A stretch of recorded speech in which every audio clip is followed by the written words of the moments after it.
Shalom Rav à tous, Shavuot Mevorach. Alors j'aimerais vous raconter ce soir deux histoires qui m'ont beaucoup touché ce Shabbat et vous raconter ce qu'il a écrit le Rabbi Shimon Bar Yochai dans le Zohar Kadosh Parashat Vayekel. Sur le passage qui est marqué Lo tevaharu esh bechol moshvotechem, c'est-à-dire de ne pas justement allumer du feu dans toutes vos demeures. Alors il y a des mefarshim qui ont dit c'est quoi le esh qu'il ne faut pas justement allumer, c'est le kaas, qu'il y a des gens justement que quand ils s'énervent, alors ça allume le feu, toutes ces choses-là. Maintenant comment le Zohar Kadosh il voit ça? Il explique déjà qu'avant Shabbat, il y a la achanot de Shabbat, comment on se prépare à Shabbat. C'est ça qui va justement avoir un impact sur ce qui va se passer là-haut à Shabbat. Parce qu'il faut savoir que dans le ciel à Shabbat, il nous dit le Zohar HaKadosh, que tous ceux qui par exemple ils travaillent pour allumer le Gehinam, le feu du Gehinam, toutes ces choses-là. Alors on va un peu parler de Torah Tassod, parce que c'est de la Kabbalah, c'est du Zohar. Donc il explique que tout ce qui se passe là-haut avec le feu du Gehinam qui est allumé toute la semaine, mais qu'à Shabbat justement, il y a tout le monde qui descendent, ils partent. Et en fait, la Achanot du Shabbat, elles aident, elles ont une force. C'est pour ça que les Amoraïm, on voit dans la Gemara, Amoraïm, Tanaïm, chacun il faisait quelque chose pour préparer, avoir une participation aux préparations du Shabbat. Et en fait, c'est ça qui fait descendre tous les Mezikim. Ils descendent, ça s'appelle dans le Théom Rabbah. Ça s'appelle, c'est un endroit où ils sont fermés à clé, ils ne peuvent pas bouger tout Shabbat. Le feu du Gehinam, il est fermé, tout est fermé, il n'y a pas de Mazikim. Akadosh Baruch Hu, il fait que Shabbat, c'est Shabbat Menucha. Il n'y a pas les Shedim qui ont été conçus justement, mamash juste avant justement l'entrée du Shabbat, qui ne sont pas terminés.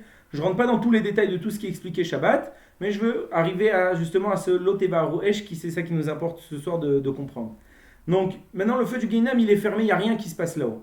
Maintenant, même ce qui est marqué dans Parashat Baba Metzia, dans la Gemara Mechila, dans la Gemara Baba Metzia, Dafnun Chet. D'ailleurs, c'est facile de se rappeler parce que ce qui est marqué là-bas, c'est Noach lo la Adam sheikfotz le kifshana esh, plutôt qu'il soit malbin et pnei chavero barabim. C'est-à-dire, vaut mieux qu'une personne elle saute dans le feu directement plutôt que de faire honte à quelqu'un en public. Donc maintenant, même ça, celui qui a fait cette avéra-là, ou toutes les autres avérotes, il a fait Shetish, il a fait toutes les autres avérotes qui existent dans le monde, alors il faut savoir que le Shabbat, il a Baruch Hashem, la Menucha. On ferme le Gehinam, il n'y a rien qui se passe là-bas. Baruch Hashem, il a de quoi se reposer jusqu'à l'entrée de Shabbat. Et à la fin de Shabbat, on expliquera justement rapidement comment ils repartent. Maintenant, il explique le Zohar HaKadosh, c'est-à-dire quoi l'otevaharu esh bechol moshvotechem, de ne pas allumer justement dans toutes vos demeures. Il explique qu'en fait, chaque personne, dans le Olam Haba, dans le Olam Haemet Lemala, qu'est-ce qu'il a? Il a sa place. Il a sa place, il a une place au Gan Eden, une place au Gehinam. Il a là-bas sa place, on sait qu'il y a son nom, c'est gardé pour lui, ses chameaux, on sait que c'est sa place là-bas. Tu fais des mitzvot dans ta vie, tu vas au Gan Eden, tu fais des averot, tu vas au Gehinam, tu as fait des mitzvot, mais une fois tu as fait une petite avera, tu es obligé de passer quelques petits moments, quelques minutes, quelques jours, en fonction de chacun, qu'est-ce qu'il a fait, de passer justement pour les chaper sur sa avonot, sur les fautes qu'il a fait, il va passer un peu au Gehinam, avant de passer justement à sa place au Gan Eden, mais chacun il a sa place. Maintenant, il explique que c'est quoi l'otevaharu esh bechol moshvotechem quand une personne chas v'shalom, il va être mechalel Shabbat, il va faire chilou Shabbat, il ne va pas respecter le Shabbat, il va faire des averot pendant Shabbat, il ne va pas respecter ça. Chez les hot i beni ou benechem, que c'est la hot justement qu'on a avec Akadosh Baruch Hu. Alors il dit le Zohar HaKadosh que justement qu'est-ce qu'il va allumer quand il va allumer le feu ici, quand il va être mechalel Shabbat, il va directement allumer le feu à sa place là-haut. Donc à sa place là-haut, il va y avoir du feu qui va brûler. Donc l'otevaharu esh bechol moshvotechem, là-haut aussi c'est ta place. Quand tu vas faire un chilou Shabbat, tu vas allumer justement là-haut. Et il explique que la seule avera, la seule chose pour laquelle le Gehinam il n'est pas fermé justement à Shabbat, c'est celui qui a été Mechalel Shabbat. Si une personne il a été Mechalel Shabbat, qui n'a pas respecté justement le Shabbat, alors pour lui, on dit que malheureusement, même le feu du Shabbat, il continuera à brûler. C'est la seule chose. Zohar HaKadosh Parashat Vayekel, c'est incroyable que c'est-à-dire toutes les autres avérotes, il n'y a pas ça. Tu as été Mechalel Shabbat, tu n'as pas respecté le Shabbat, alors tu n'auras pas le mérite d'être sauvé aussi là-haut par le Shabbat, de ne pas rentrer au Gehinam. Tu n'as pas voulu le respecter, lui ne pourra pas te sauver de te sortir du Gehinam. Donc même le Shabbat, il va brûler. Et le problème c'est que quoi? Il dit encore plus, il dit que maintenant ceux qui sont là-bas à Shabbat, et qu'ils sont morts déjà et qu'ils n'ont pas respecté le Shabbat, alors eux dans le Gehinam, ils sont déjà en train de justement brûler. Et on dit que même ceux qui sont sortis de Gehinam, les Rechaim qui sont sortis, ils voient ça justement, que celui qui a été Mechalel Shabbat, il voit justement combien il souffre, et il souffre jusqu'à que même eux, ils ne peuvent plus supporter voir sa souffrance. Donc évidemment, on ne peut pas comprendre toutes ces choses-là parce que c'est de la Torah Tassod, mais qu'on essaie un peu de s'imaginer ce qui se passe, Ras Veshalom, dans le Chilul Shabbat, de comment il explique l'otevaharu esh de ne pas allumer le feu dans nos demeures. Donc c'est-à-dire que même là-haut, on allume le feu à notre place à nous. Maintenant, nous, on n'est pas là-haut, on est ici. Donc, ok, ça allume le feu là-haut. Mais il faut savoir que ceux qui sont déjà, qui sont morts, qui ont été Mechal Shabbat et qui sont justement là-bas pour réparer justement qu'ils n'ont pas fait Shabbat, donc ils brûlent eux-mêmes à Shabbat, alors quand lui, il va allumer le feu, alors ça va rajouter du feu justement dans le Guénom à ceux qui brûlent déjà. Et donc eux-mêmes, ils vont être makpid, ils vont en avoir contre eux, ceux qui sont en bas et qui sont Mechalel Shabbat. Donc malheureusement, c'est la chose là, c'est la seule avéra qu'il nous dit le Zohar HaKadosh que le feu, il continue. Maintenant, c'est vrai que après comment ça se passe? Donc pendant Shabbat, on sait qu'il n'y a pas de, il y a pas de, il y a pas de Guéinam à Shabbat. Et d'ailleurs, il y a quelque chose de joli aussi qui a été rapporté, c'est que si une personne il a gardé le Shabbat toute sa vie et que même il a pris le Shabbat un peu avant, et même, c'est-à-dire pas directement à l'Ashka, il a gardé le Shabbat un peu avant, et même un peu après, il a fait jusqu'à Rabbeinu Tam ou toutes ces choses-là, il essaie de rallonger le Shabbat. Alors même lui, alors quand, si Shalom, parce qu'il a quelques fautes à réparer ou quoi, il n'a pas été Mechal Shabbat, mais il y a quelques petits trucs comme beaucoup ils doivent passer au Gehinam, même des Gdolim, ils passent un peu au Gehinam pour juste réparer quelques petites choses. Alors même lui à Shabbat, alors on le sortira avant, comme lui il a gardé Shabbat avant, le Shabbat il le gardera avant, et s'il a prolongé, il ne va pas directement après Shabbat remonter. Ça veut dire même après Shabbat, il aura son temps qu'il a gardé jusqu'à Rabbeinu Tam ou tout ça. On ramène l'histoire du Chafetz Chaim. Qu'est-ce qui se passe avec le Chafetz Chaim? Il y a un parent d'un enfant, il est parti le voir, il lui dit mon fils il garde pas le Shabbat. Il garde pas, il s'est détourné un peu du chemin de la Torah et Shabbat il commence à être Mechalel Shabbat et tout ça. Alors le Chafetz Chaim il lui dit écoute-moi, appelle-le-moi, dis-lui que je veux le voir. Et là, le père, il dit à son fils, il lui dit, écoute, le Chafetz Chaim, il veut te voir. Le Chafetz Chaim, il t'appelle, tu vas? Il dit, aucun problème, il va. Maintenant, il rentre dans le bureau du Chafetz Chaim et il reste comme ça pas mal de temps, quelques minutes comme ça, et on voit qu'après, il ressort, normal. Il ressort, et plus jamais de sa vie, il a été Mechalel Shabbat. De sa vie, il n'a plus jamais enfreint les lois du Shabbat. On ne sait jamais ce qui s'est dit là-bas ni quoi que ce soit. Et cette histoire, les Darshanim, ceux qui racontent dans les Rabbanim, dans les synagogues, les trucs, à chaque fois ils racontent justement cette histoire, comme quoi le Chafetz Chaim il avait une force. À peine quelqu'un est rentré, il lui a parlé du Shabbat, c'est fini, il sortait, plus jamais il enfreignait le Shabbat. Alors, et à chaque fois il racontait cette histoire. Une fois, il y en a un qui a assisté à un Shabbat où il a entendu justement cette histoire. Il s'est dit c'est magnifique, je vais la raconter dans ma Keïla, j'habite en Amérique, je vais moi aussi la raconter. Et il arrive en Amérique, il a toute sa Keïla qui est devant lui et tout ça, et il commence à raconter cette histoire. Et avec bien évidemment des ilchot de Shabbat, des lois de Shabbat, il raconte cette histoire. À la fin, il y a un vieux monsieur qui vient le voir et qui lui dit et qu'est-ce qu'il lui a dit le Chafetz Chaim à cet enfant pour qu'il garde le Shabbat. Il lui dit ça on ne sait pas. On n'a jamais su, on a déjà posé cette question, personne ne sait ce qui s'est dit là-bas. Alors lui, ce vieux monsieur, il dit moi je sais ce qui s'est dit là-bas. Comment ça tu sais?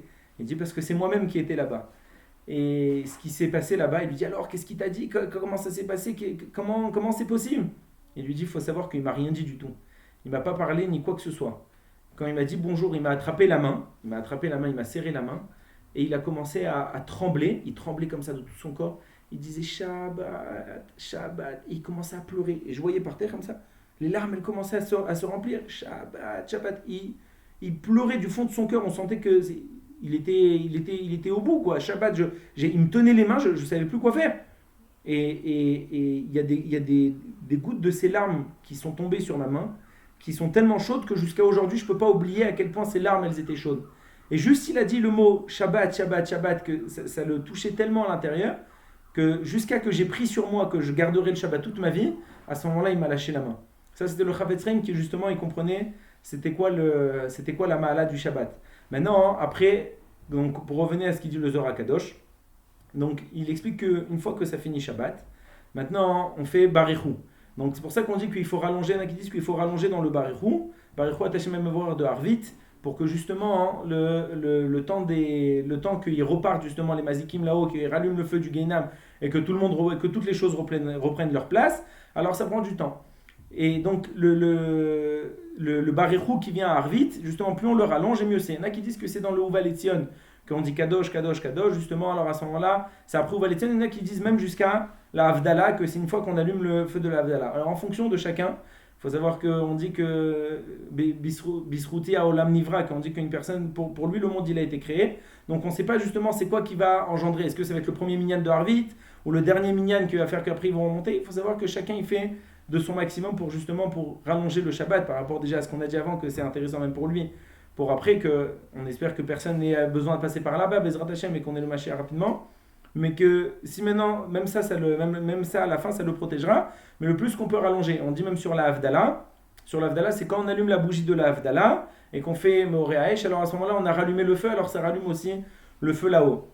Donc une autre histoire qu'il y avait avec le Orach Chaim Akadosh, il y avait une fois un rave d'une Keila qui arrivait avec, on lui donnait des mots, et il savait sur le mot qu'on lui donnait, faire des drachot, il pouvait donner 14 explications sur une chose d'un rave, par exemple, lui donner le nom d'un rave, il pouvait dire 14 choses que ce rave avait dit, sur chaque chose qu'on lui disait. Et il y a quelqu'un qui dit sur quoi vous voulez parler, les trucs et tout ça, et il y en a un qui dit sur le Orach Chaim Akadosh, et Rabbi Chaim Ben Attar.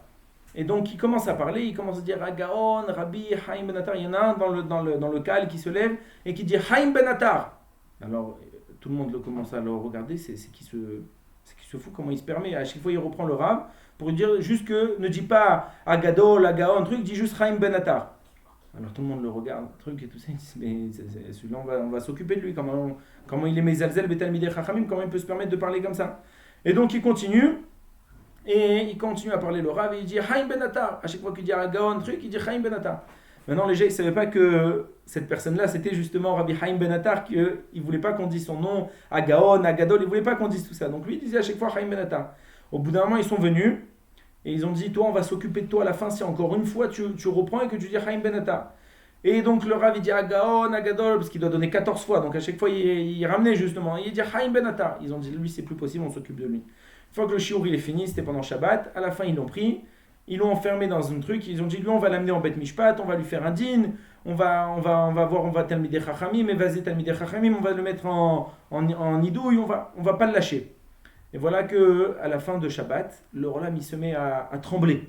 Le monde entier il se met à trembler comme ça, ils ressentent que le Bet Knesset, les murs du Bet Knesset ils tremblent. Alors ils savent pas ce qui se passe.